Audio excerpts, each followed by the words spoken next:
আমাদের দেশে হবে সেই ছেলে কবে, কথায় না বড় হয়ে কাজে বড় হবে।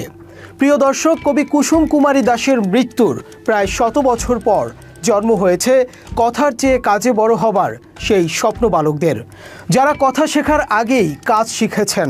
মাত্র 2 থেকে 6 বছর বয়সে করেছেন যুদ্ধ, দেশকে করেছেন স্বাধীন।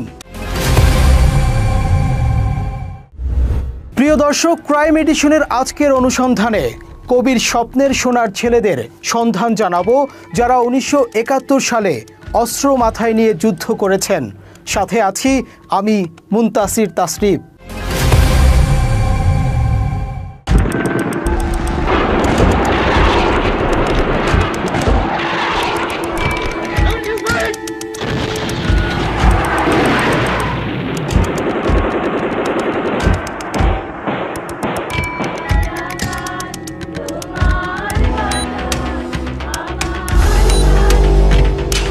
(1971 সালে মুক্তিযুদ্ধের সময় মোট 11টি সেক্টরে বিভক্ত হয়ে বাংলাদেশের মানুষ পশ্চিম পাকিস্তানের বিরুদ্ধে যুদ্ধ করেছিল।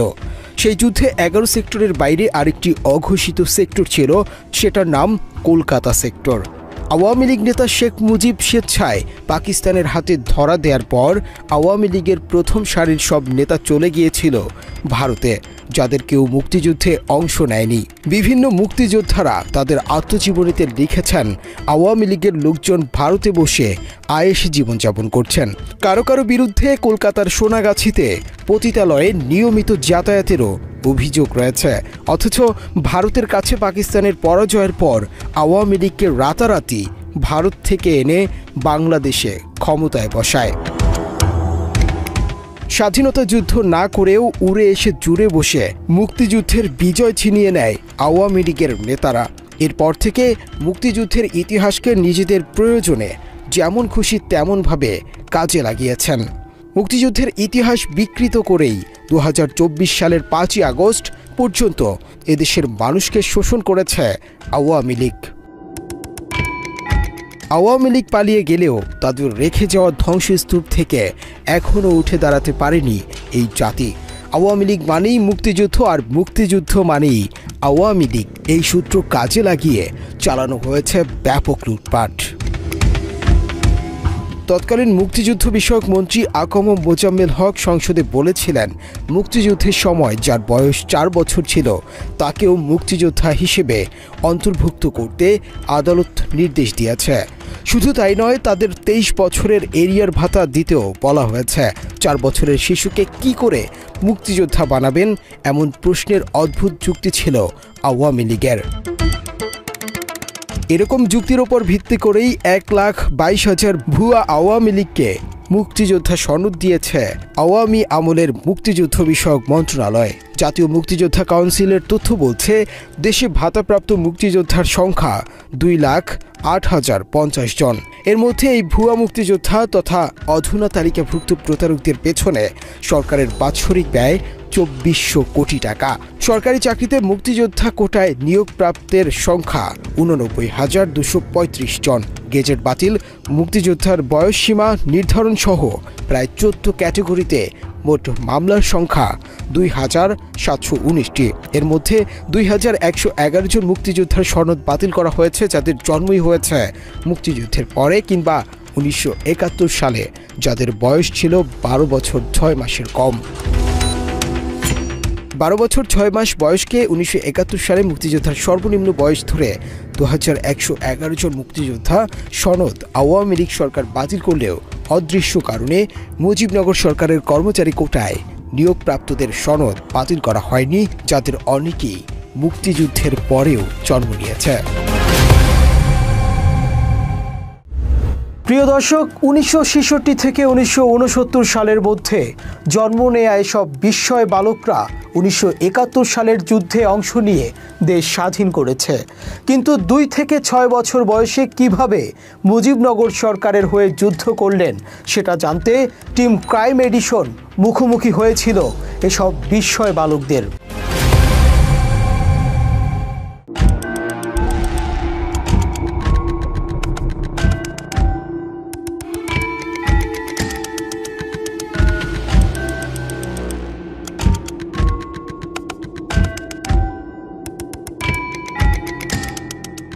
সারা দেশে ভুয়া মুক্তিযোদ্ধা সেজে যারা সাব রেজিস্ট্রার পদে বসে দুর্নীতি করে যাচ্ছেন তাদের খুঁজে বের করতে টিম ক্রাইম এডিশন ছুটে গিয়েছে দেশের এ প্রান্ত থেকে ওই প্রান্তে। যেই অভিযানের শুরুটা ধানমন্ডি থেকে। ধানমন্ডিতে 5 বছর বয়সী এক বিস্ময় বালক আছেন যিনি 1966 সালে জন্ম নিয়ে 71 সালের যুদ্ধে অংশ নিয়েছিলেন। দেশের কথিত সূর্য সন্তান হয়েও আবুল হোসেন ক্রাইম এডিশন টিমকে দেখে মুখ লুকানোর চেষ্টা করেন। 5 বছর বয়সে কিভাবে মুজিবনগর সরকারের এত গুরুত্বপূর্ণ পদের দায়িত্ব পালন করলেন এমন প্রশ্ন জানার ইচ্ছে থাকলেও সেই প্রশ্নের কোনো জবাব মেলেনি। আমি বলি এক কথা শেষ করি, এটা high court, supreme court, appellate division review হয়ে আমরা আসছি। এর বিষয় সংক্রান্ত কোনো কিছু জানতে চাইলে আপনি সুপ্রিম কোর্টের কাছে জানতে পারেন এবং সংশ্লিষ্ট মন্ত্রণালয়। এর বাইরে আমার কিছু বলার নেই। এটা আমরা সকল ডকুমেন্ট দিয়েই চাকরি নিয়েছি, ঠিক আছে? এটা যাচাই বাছাই হয়েছে, গভর্নমেন্ট রিড করছি, আমরা আপিল করছে, আমি ডিটেলসে তারপরে আপিলে আমরা দিচ্ছি, রিভিউতে দিচ্ছি, রিভিউ খারিজ হয়ে গেছে। আমাদের এই বক্তব্য নেওয়া হয়েছিল প্রায় 6 মাস আগে। এরপর তার বিরুদ্ধে ব্যবস্থা না নিয়ে তাকে রক্ষার দায়িত্ব নেয় আসিফ নজরুলের আইন মন্ত্রণালয়। সূত্র জানায় 7 কোটি টাকার মাধ্যমে মন্ত্রণালয়ের একজন প্রভাবশালী কর্মকর্তার মধ্যস্থতায় আবুল হোসেনকে যশোরে বদলি করা হয়। চুক্তি হয়েছে তাকে সুরক্ষা দিয়ে ঠিকঠাক অবসরে যাওয়ার সুযোগ করবার। এ মাসেই তিনি চাকরি শেষ করে অবসরে গিয়েছেন বলে জানা গেছে।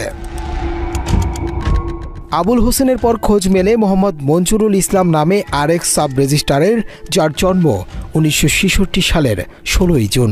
মাত্র 4 বছর 9 মাস বয়সে যুদ্ধে ঝাঁপিয়ে পড়া এই মুক্তিযোদ্ধার মুখোমুখি টিম ক্রাইম এডিশন।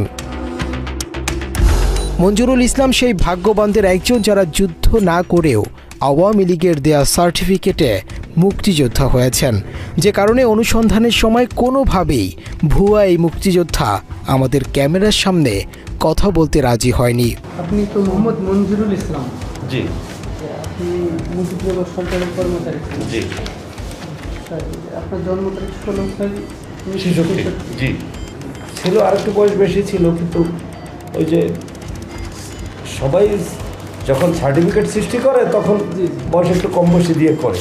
এই বিষয়গুলি নিয়ে যে কত রেকর্ড দিলাম, এখন প্রত্যেকটা চ্যানেল এভাবে রেকর্ড দেওয়া যাবে না। প্রত্যেক দিন এটা কি আচরণটা কেমন হইলো, এই পত্রিকা ওই পত্রিকা ওই পত্রিকা। 12.5 বছর সর্বনিম্ন বয়স। সেটা মুক্তিযোদ্ধাদের বেলায়, সেটা মুক্তিযোদ্ধাদের বেলায়। আমরা মুক্তিযোদ্ধা নই, আমরা মুক্তিযোদ্ধা নই। সুদূর থেকে মুজিবনগর সরকারের কর্মচারী। 9 নম্বর সেক্টরে একটা সাবসেক্টর হেডকোয়ার্টার ছিল আমার বাড়িতে। অনেক স্মৃতি আমাদের রাস্তায় জানা। এটা যদি 2 মিনিট এখন শোনেন, এই বিষয়গুলি নিয়ে অনেক হয়েছে। এখন এই বিষয়গুলি আপনারা আমাদের যে নিয়োগ কর্মকর্তা, নিয়োগদাতারা, তাদের সাথে কথা বলেন অথবা কোর্টের সাথে কথা বলেন, সেটা ভালো হবে। গত মার্চে ভুয়া মুক্তিযোদ্ধা মঞ্জুরুলকে বদলি করা হয় ভোলার লালমোহনে। গণ অভ্যুত্থানের পর যে সরকার দেশের দায়িত্ব নিয়েছিল তাদের সময়েও এই প্রতারককে সুযোগ করে দেয়া হয়েছে প্রতারণার। চাকরির মেয়াদও বাড়ানো হয়েছে আরও 1 বছর। কিভাবে পদায়ন হলো মঞ্জুরুলের তা জানতে এবার ভোলার লালমোহনে team crime edition. Crime edition team sub registry অফিসে যাওয়ার আগেই টের পেয়ে যায় মঞ্জুরুল। তাকে পাওয়া না গেলে তার সাথে মুঠোফোনে কথা বলে টিম বাংলা এডিশন। আমরা জানি না যে বয়স নিয়ে কোনো সমস্যা ছিল বা আছে। গভর্নমেন্ট, আদালত, তারা যে এগুলো করতেছে, তাহলে তারা তো বুঝে না আমাদের বয়স নিয়ে কি ঝামেলা ছিল। আপনার বয়স 66 সালে আপনি জন্মগ্রহণ করছেন, আপনি কেমনে মুক্তিযোদ্ধা হন? সেটা তো আপনার বিষয় না, সেটা আদালতের বিষয়। এদিকে অনুসন্ধানের সময় গাজীপুরের শ্রীপুরে খোঁজ মিলেছে আরও 1 মাসের কম বয়সী মুক্তিযোদ্ধা, যার জন্ম হয়েছিল 1966 সালের জুলাই মাসে। শ্রীপুরের সাব রেজিস্ট্রার ওসমান গনি মণ্ডলের মুখোমুখি হতেই ক্রাইম এডিশন টিমকে প্রস্তাব দেয়া হয় বিষয়টি গোপন রাখবার।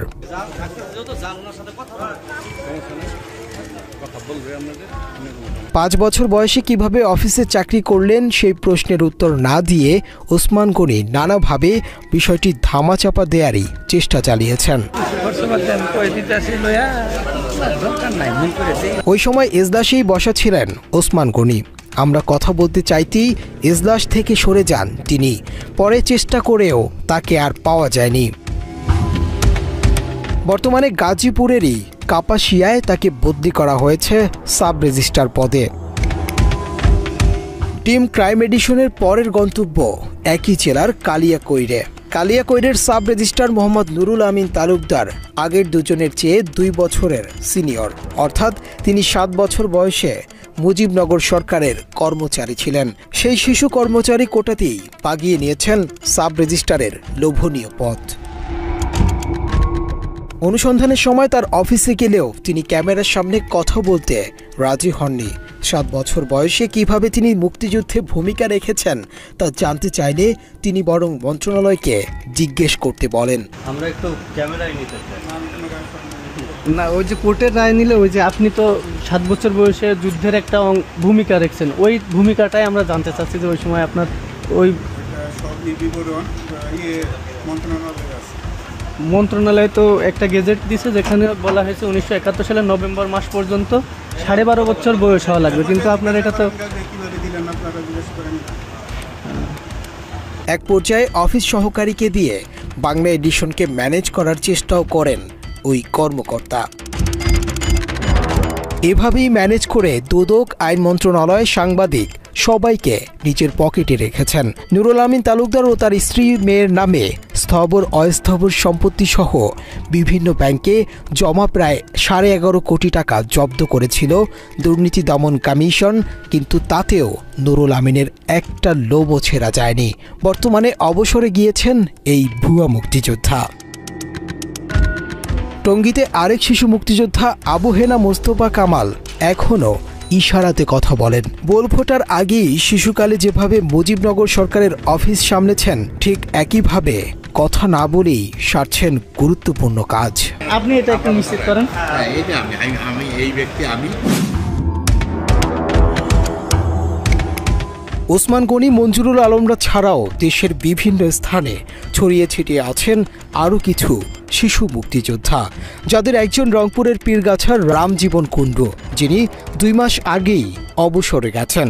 মুক্তিযুদ্ধের সময় যার বয়স ছিল মাত্র 6 বছর।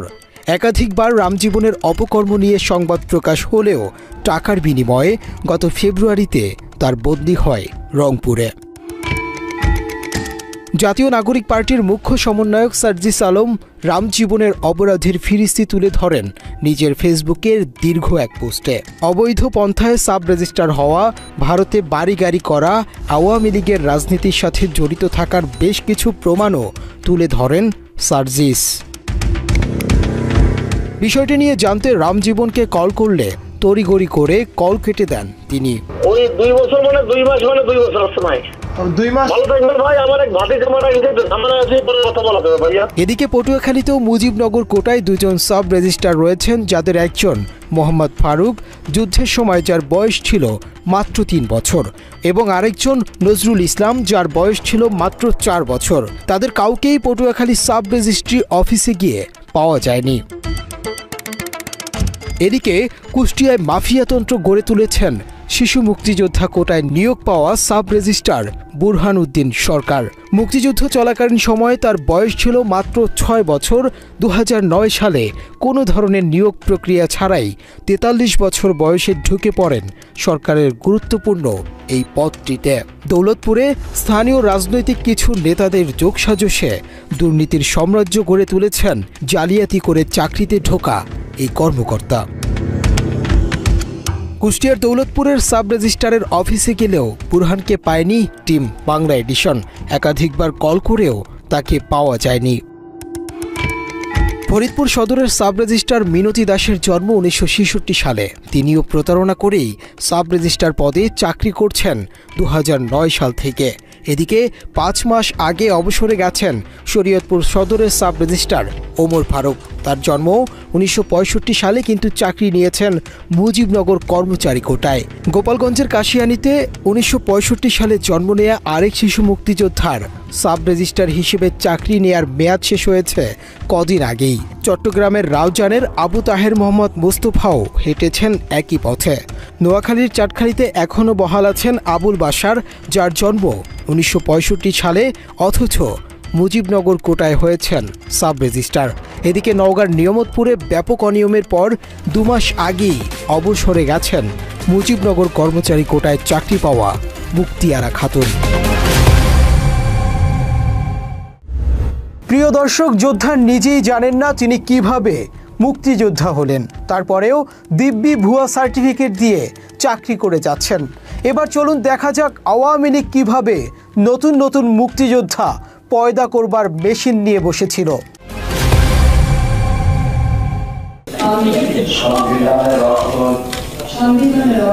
1996 সালে ক্ষমতায় আসার পরপরই চেতনা ব্যবসার ঝাঁপি খুলে বসে আওয়ামী লীগ। 1997 সালের 11 জানুয়ারি বিচারপতি M Mozammel Haque O M A Matin স্বাক্ষরিত একটি রুল নিসিতে 1990 সালের 26 সেপ্টেম্বরের একটি তালিকার কথা বলা হয়, যেখানে মুজিবনগর কর্মচারী কোটায় চাকরি প্রত্যাশী রংপুরের গাইবান্ধা ভুরুঙ্গামারি ভিত্তিক একটি প্রতারক চক্রের ব্রিটের ব্যাপারে লেখা হয়েছে, It is admitted position that during the war of liberation, these Mujibnagar employees fought in different places. অর্থাৎ এটি একটি প্রতিষ্ঠিত বিষয় যে মুক্তিযুদ্ধকালীন সময়ে এই মুজিবনগর কর্মচারীরা দেশের বিভিন্ন জায়গায় যুদ্ধ করেছে। Their claim is genuine বলে রায় দেয়া বিচারকগণ রিটকারীদের বয়স খতিয়ে না দেখেই তাদের দাবি সঠিক বলে রায় দিয়ে দেয়। সুপ্রিম কোর্ট বা বাংলাদেশের বিচার বিভাগ এখানে তাদের ব্যাপারে রায় দিয়েছেন। প্রথম রায় দিলেন তারা 1995 সালে আত্মীকরণের জন্য, যেদেরকে মুজিবনগর কর্মচারী ট্রিট করা হোক, কোনো বয়স বিবেচনায় নিলেন না। পরবর্তীতে আরও অনেকে এরকম আসলো। একবার যখন নিয়োগ পেয়ে গেল কিছু লোক, প্রথমে তো 6 জন নিয়োগ পেয়েছিল, তারপরে আরও কয়েকজন বাড়লো, অনেকগুলো রিট হলো সেই সময় 95-96 সালের দিকে। অথচ অনেকগুলো মুজিবনগর কর্মচারীকে কিন্তু 91 সালে ছাড়াই করা হয়েছিল ভুয়া সনদ দেখেই। 1971 সালে যাদের বয়স 2 থেকে 6 বছর বা যাদের জন্মই হয়নি তাদের কি বানানো হয়েছে ফাইটার বা যোদ্ধা। মুজিবনগর সরকারের কর্মচারী হতে হলে তাকে অবশ্যই 1971-এ ন্যূনতম 18 বছর হতে হবে, অথচ রিটকারীদের সকলেরই বয়স ছিল ওই সময় 2 থেকে 5 বছর। যাদের জন্ম কারো 66 সালে, কারো 67 সালে, 65 সালে, অর্থাৎ সেই সময় দেখা যাচ্ছে তাদের বয়স ছিল 5 বছর, 4 বছর, 6 বছর, 10 বছরের কম অনেক ছিল, ম্যাক্সিমাম ছিল 10 বছরের কম, 190 জনের মধ্যে। তারা এই সুযোগটা নিয়ে সেখানে সরকারি চাকরিতে জয়েন করছে বাংলাদেশে। তো 1971 সালে তাজউদ্দিন সাহেব কি এই 5 বছরের শিশুকে সরকারি কর্মচারী নিয়োগ দিয়েছিলেন? অবশ্যই দেননি। এবং পরবর্তীতে এদেরকে সনদ দেওয়া হয়েছে, সার্টিফিকেট দেওয়া হয়েছে, এনাম শেষ তাজউদ্দিন কাছে সনদও পান নেই। ওনাদের সবার ব্যাপারটা দেখা গেছে কি ভুয়া সনদ তারা তৈরি করছে। আগে হয়তো সরকারি চাকরি যোগদান করছে বা অন্য জব করছে, পরে এসে এই ভাতাগুলো নেওয়া শুরু করছে। এখনও অনেকে চাকরিও করতেছে। এই জুলাই বিপ্লবের পরেও তারা চাকরি করতেছেন ভুয়া সনদ দিয়ে। এটা বাংলাদেশের যে নতুন অভ্যুদয় সেখানে একটা বিস্ময়কর ব্যাপার, এটা আমরা কখনোই প্রত্যাশা করি না। বিতর্কিত রায়টির পর কর্মচারীর সংখ্যা রহস্যজনকভাবে 670 জন দেখানো হয়, যদিও customs, tax, BSTI, civil aviation সহ নিবন্ধন অধিদপ্তরে এই কোটায় নিয়োগ দেয়া হয় কয়েক হাজার। এরপর 2009 সালে ক্ষমতায় এসে আবারও শুরু হয় চেতনার বাণিজ্য। ক্ষমতায় এসেই আইন মন্ত্রণালয়ের নিবন্ধন অধিদপ্তরে বিতর্কিত মুজিবনগর কর্মচারী কোটায় 190 জনকে নিয়োগ দেয়া হয় সাব রেজিস্ট্রার পদে, যেটা আমরা সংক্ষেপে বলি মুজিবনগর সরকার। এই সরকারটা গঠন হয়েছিল 1971 সালের 17 এপ্রিল। এই সরকারের মেয়াদ ছিল 9 মাসেরও কম। 1972 সালে 12 এপ্রিল পর্যন্ত এই সরকার ছিল, তারপরে রেগুলার সরকার হয়ে গেছে।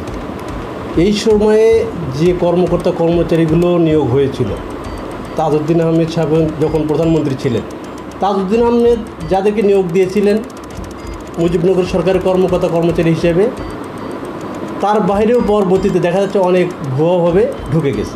উপমহাদেশের ব্রিটিশ শাসন আমল থেকে সরকারের অন্যতম গুরুত্বপূর্ণ পদ হিসেবে সাব্যস্ত হয়ে আসছে সাব রেজিস্ট্রার পদটি। আইন মন্ত্রণালয়ের নিবন্ধন অধিদপ্তর এখনও সরকারের অন্যতম বড় রাজস্ব প্রদায়ী দপ্তর হিসেবে বিবেচিত। প্রথম শ্রেণীর গেজেটের এই গুরুত্বপূর্ণ আধা বিচারিক পদে মুজিবনগর কর্মচারী তথা মুক্তিযোদ্ধার নামে নিয়োগ দেয়া হয় জাল সনদধারী প্রতারকদের, যাদের সকলেই ছিল আওয়ামী লীগ সরকারের তৎকালীন আইন মন্ত্রণালয়ের মন্ত্রী সচিবদের আত্মীয় স্বজন কিংবা বিভিন্ন পেশার লোকজনকে টাকার বিনিময়ে লোভনীয় এই পদে নিয়োগ দেয়া হয়। নিয়োগের পর 2010 সালে সুপ্রিম কোর্টের আপিল বিভাগের নির্দেশনায় বর্ণিত 190 জনের পরিচয় ও দালিলিক প্রমাণাদি যাচাই করার লক্ষ্যে একটি যাচাই বাছাই কমিটি গঠন করা হয়। আইন মন্ত্রণালয় সম্পর্কিত সংসদীয় স্থায়ী কমিটির যাচাই বাছাই শেষে এই 190 জনের সবাইকেই ভুয়া হিসেবে চিহ্নিত করে। এই ভুয়া মুক্তিযোদ্ধাদের মধ্য থেকে প্রথমে 34 জনকে চাকরিচ্যুত করার কথা বলা হয়। ধাপে ধাপে বাকি সবাইকেই চাকরিচ্যুত করার সুপারিশ করা হয়। সুপ্রিম কোর্টের আপিল বিভাগ থেকে তদন্ত কমিশন করে দেওয়া হলো, যে তদন্ত করে যারা জেনুইন মুজিবনগর কর্মচারী তাদেরকে রাখা হোক। কমিশন করে 190 জনের মধ্যে পাওয়া গেল 30 জনকে সঠিক, অথচ পরবর্তীতে 190 জনকেই নিয়োগ দেওয়া হয়ে গেছে এবং তারা এখন বহাল তবিতে চাকরি করছে শুধু সাব রেজিস্ট্রার হিসেবে। এরকম অন্যান্য প্রশাসনের অন্যান্য স্তরেও আছে। তো এই স্বাধীনতা উত্তর বাংলাদেশে কোঠার নামে মেধার যে বৈষম্যটা, এটা কখনোই আমরা প্রত্যাশা করি না। আর এরা প্রশাসনী থেকে যেহেতু তারা অবৈধভাবে আছে, এরা অবৈধ কাজগুলোকে প্রিফার করে, নিজেদের চাকরি বাঁচানোর জন্যও করে, রাজনৈতিক ফায়দা হাসিলের জন্যও করে। এরা যতটা না রাষ্ট্রের জন্য কাজ করে তার চেয়ে কোনো দলের জন্য কাজ করে বেশি, কারণ তারা মনে করে আমার তার কাছে লয়াল থাকতে হবে, আমাদের চাকরিটা তো এভাবে টিকে আছে। যাচাই বাছাই কমিটি সেই সুপারিশ আপত্তি উপেক্ষা করে শুধু আওয়ামী লীগের রাজনৈতিক বিবেচনায় তাদের সবাইকেই নিয়োগ দেয়া হয়। 2011 সালের জুনে মুজিবনগর সরকারের কর্মচারীর ভুয়া পরিচয় দিয়ে চাকুরি বাগিয়ে নেয়া 16 জনকে সাব রেজিস্ট্রার পদ থেকে বরখাস্ত করা হয়, কিন্তু রহস্যজনকভাবে তারাও হাইকোর্টের রিট করে চাকরিতে ফেরেন।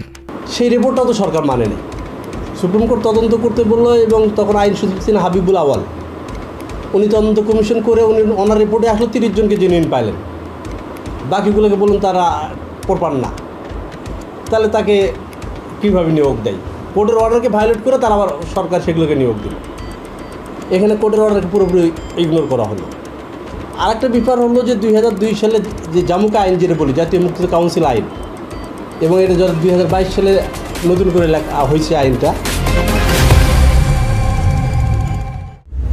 প্রিয় দর্শক, এভাবেই টাকার জোরে শিশু মুক্তিযোদ্ধাদের অনেকে অবসরে গিয়ে সরকারি সুযোগ সুবিধা নিচ্ছেন।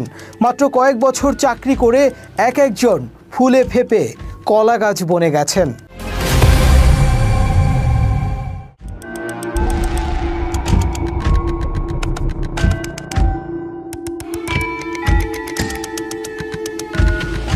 আওয়ামী লীগ সরকার মুক্তিযুদ্ধকে মুড়ি মুরগির মতো কিভাবে ব্যবহার করেছেন তার কিছুটা নজির কুড়িগ্রামে গেলে দেখা যাবে। কুড়িগ্রাম জেলার নাগেশ্বরী উপজেলা থেকেই মুজিবনগর কর্মচারী তথা ভুয়া মুক্তিযোদ্ধা হিসেবে সরকারি বিভিন্ন চাকরিতে নিয়োগ নিয়েছে প্রায় অর্ধসহস্রাধিক শিশু মুক্তিযোদ্ধা, যারা গাইবান্ধা, রংপুর, জয়পুরহাট, বরিশাল, কুমিল্লা, নোয়াখালী ও টাঙ্গাইলে কর্মরত আছেন। আবার অনেকেই এরই মধ্যে অবসরে গিয়েছেন। ক্রাইম এডিশনের হাতে আসা কুড়িগ্রামে কর্মরত শিশু মুক্তিযোদ্ধাদের একটি তালিকার সূত্র ধরে আমরা শুরু করি অনুসন্ধান। তালিকার একজন প্রফুল্ল কুমার বর্মন। আমাদের তথ্য বলছে প্রফুল্ল কুমার মুজিবনগর সরকারের কর্মচারী কোটায় সাব রেজিস্ট্রার পদে চাকরি করে অবসরে গিয়েছেন। প্রফুল্লের সরকারি নথিতে থাকা ঠিকানা অনুযায়ী তার গ্রামে গিয়ে আশেপাশের প্রতিবেশীদের সাথে প্রফুল্ল সম্পর্কে জানতে চাইলে তারা জানান প্রফুল্ল কখনোই মুক্তিযুদ্ধে যায়নি।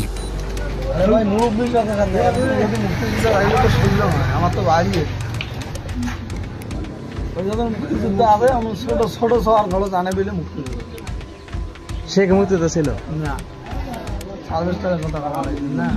আমার ধারণা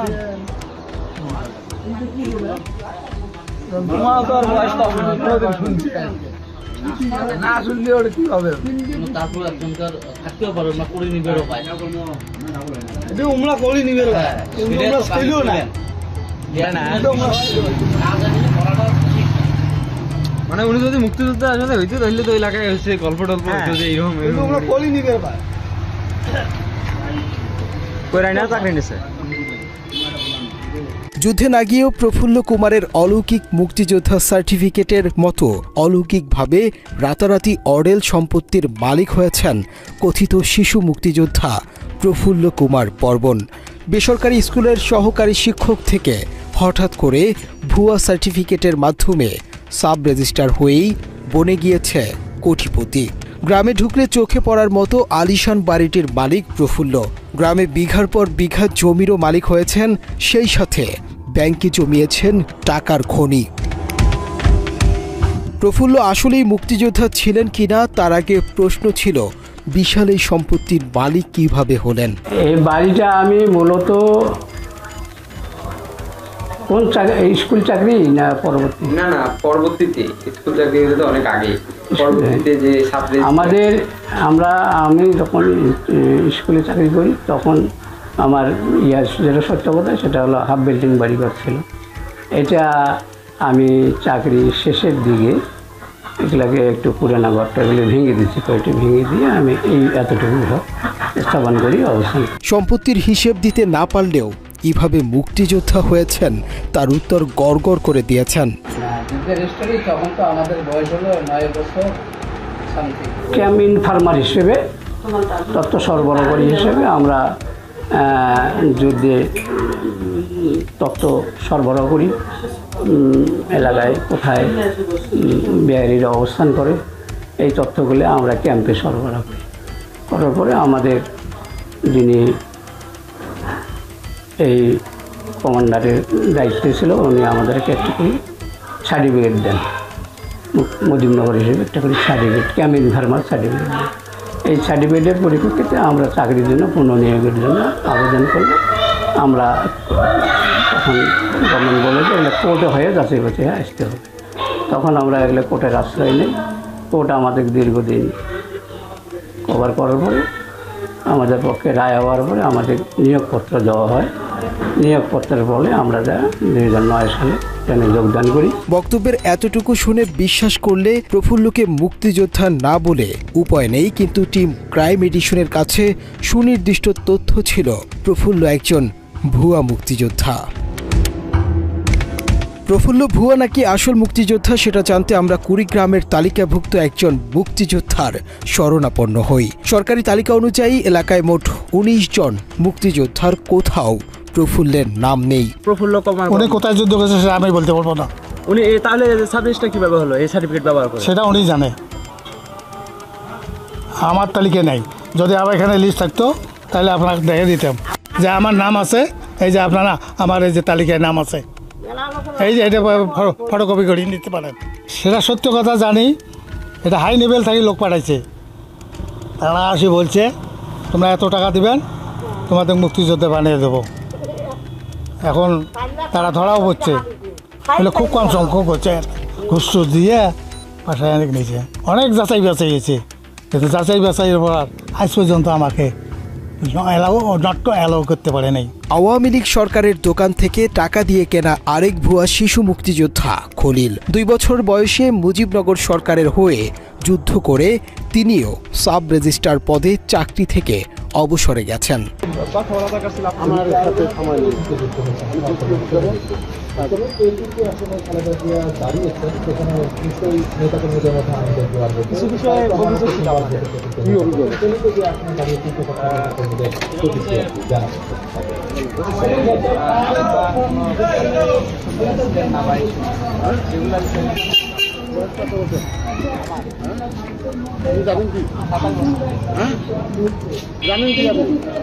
আমি বিষয়টা জানি, ছেলের বয়সে বয়স না, সেজন্য আমি একটু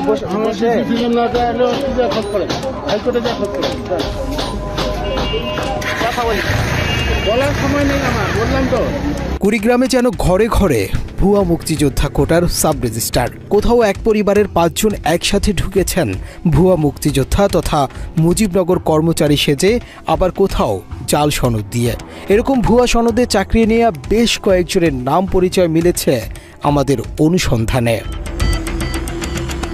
জানা গেছে মুজিবনগর সরকারের কর্মচারী কোটায় সাব রেজিস্ট্রার পদে কুড়িগ্রামের অনেকেই নিয়োগ নিয়েছেন। তাদের অনেকেই আবার গেছেন অবসরে।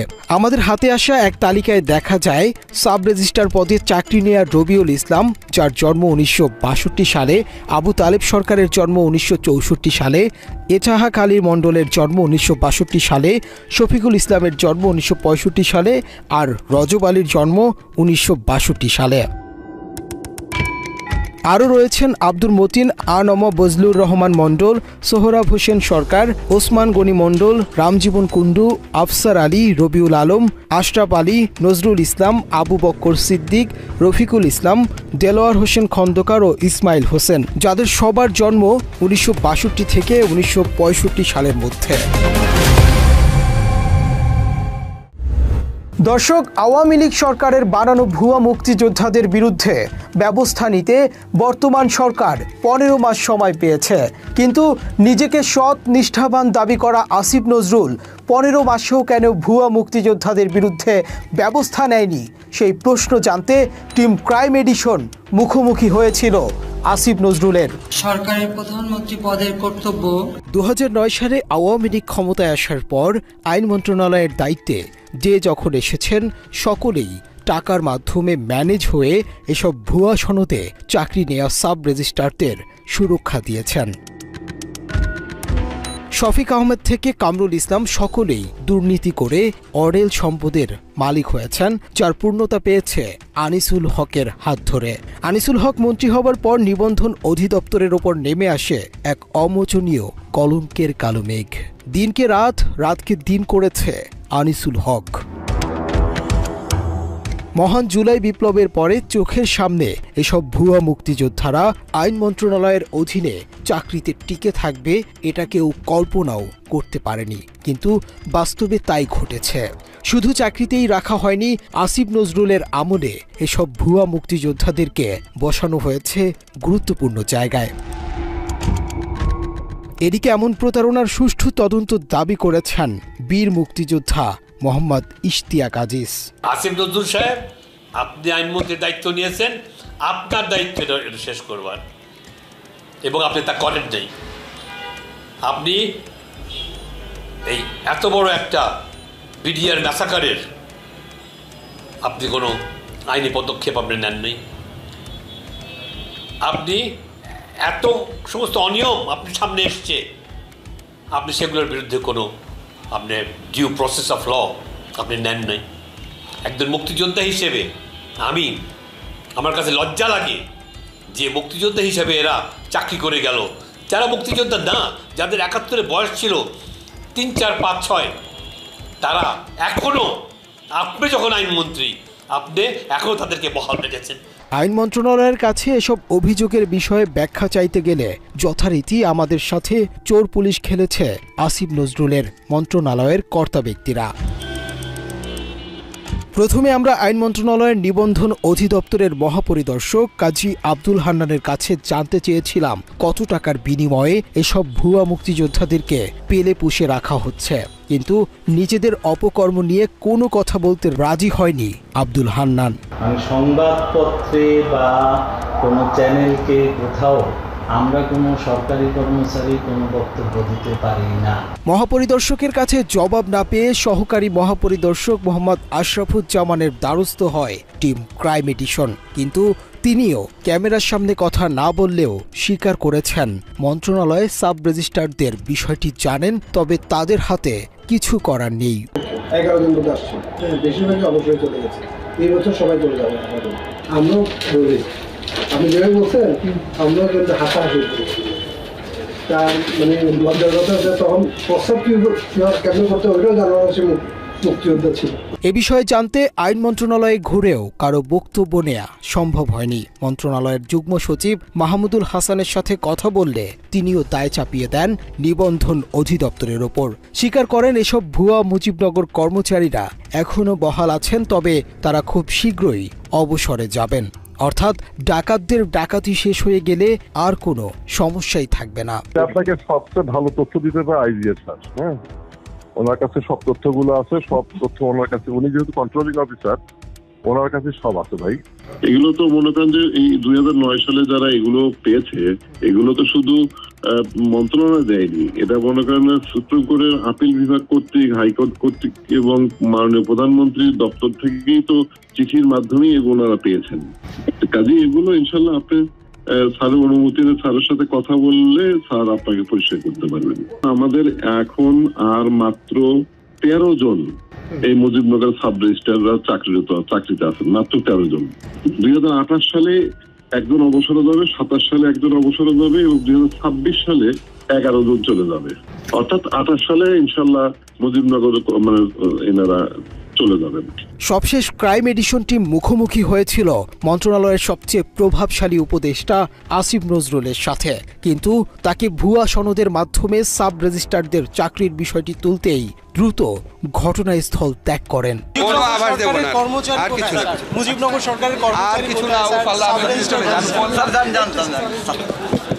অন্যায়ের পক্ষে আসিফ নজরুলের এই অবস্থানকে অনেকেই মনে করছেন অর্থের কাছে নত স্বীকার করেছেন আসিফ নজরুল, যে কারণে তার মন্ত্রণালয় নিয়ে এত বিতর্ক। এই সমস্ত কম বয়সের 5, 7, 10 বছরের বাচ্চাদেরকে এরকম চাকরি দেওয়া মুজিব সরকারের, এটা একটা অপরাধ, গর্হিত অপরাধ। এগুলার পুঙ্খানুপুঙ্খানু বিচার হওয়া উচিত এবং এর সঙ্গে যারা জড়িত, মুক্তিযোদ্ধা বানানো, মুজিব সরকারের কর্মচারী অথবা মুক্তিযোদ্ধা বানানো যারা চাকরি দিচ্ছে, তাদের প্রত্যেকের গণ আদালতে বিচার হওয়া উচিত। সরকারের মাননীয় উপদেষ্টা আমরা যারে মনে করি যে উনি একজন সফল আইনজীবী, কিন্তু দুর্ভাগ্য হলো সত্য, তার সময়ও যদি এই লোকেদের কারুর না কারুর প্রমোশন হয়, তাহলে ধরে নিতে হবে ডালমে কুচকালা হয়, তারাও সংশ্লিষ্ট এখানে। তা উনি থাকুক, ওনার সেক্রেটারি থাকুক, যেই থাকুক, তাদের আর নৈতিকভাবে এই সব ঘটনার পরে তাদের আর চাকরিতে থাকার কোনো নৈতিক অধিকার নাই আমার মতে একজন মুক্তিযোদ্ধা হিসাবে। আইন মন্ত্রণালয়ের কাছে কোনো সদুত্তর না পেয়ে আমরা জাতীয় মুক্তিযোদ্ধা কাউন্সিলে গিয়েছিলাম। কাউন্সিলের মহাপরিচালক শাহিনা খাতুন বাংলা এডিশনকে আশ্বাস দিয়েছেন মুজিবনগর কর্মচারীদের নামে যারা ভুয়া মুক্তিযোদ্ধা সেজেছেন তাদের বিরুদ্ধে দ্রুত ব্যবস্থা নেওয়া হবে। সাব রেজিস্ট্রারদের এইটা আমি আলাদা করে জানি। আমি জানি যে মুক্তিযোদ্ধা মন্ত্রণালয় থেকে সমস্ত সরকারি দপ্তরে চিঠি দেওয়া হয়েছে যে কারা কোটায় চাকরি পেয়েছে, এবং কোটায় যারা চাকরি পেয়েছে তাদের যে অভিভাবকরা যাদের জন্য তারা কোটা পেয়েছে তারা প্রকৃত মুক্তিযোদ্ধা কি না, এই বিষয়টা নির্ধারণ করার একটা ডিসিশন ছিল। প্রিয় দর্শক, মুক্তিযুদ্ধের চেতনার নামে যে দোকান স্বৈরাচারী সরকার খুলে গিয়েছিল সেই দোকানে এখনও একই পণ্য বিক্রি হচ্ছে। 15 মাস আগে শুধু দোকানদার পাল্টে ছিল, বাদবাকি সব আগের মতোই জমজমাট। এবার যাবার পালা, দেখা হবে আবার। যেখানেই অন্যায় অনিয়ম সেখানেই ঢাল হয়ে দাঁড়াবে টিম ক্রাইম এডিশন। বিচারের সব দরজা বন্ধ হয়ে গেলেও খোলা থাকবে আমাদের দুয়ার। আমাদেরকে জানান, আমরা বলবো আপনার কথা ঠিক আপনার মতো করে। আল্লাহ হাফেজ।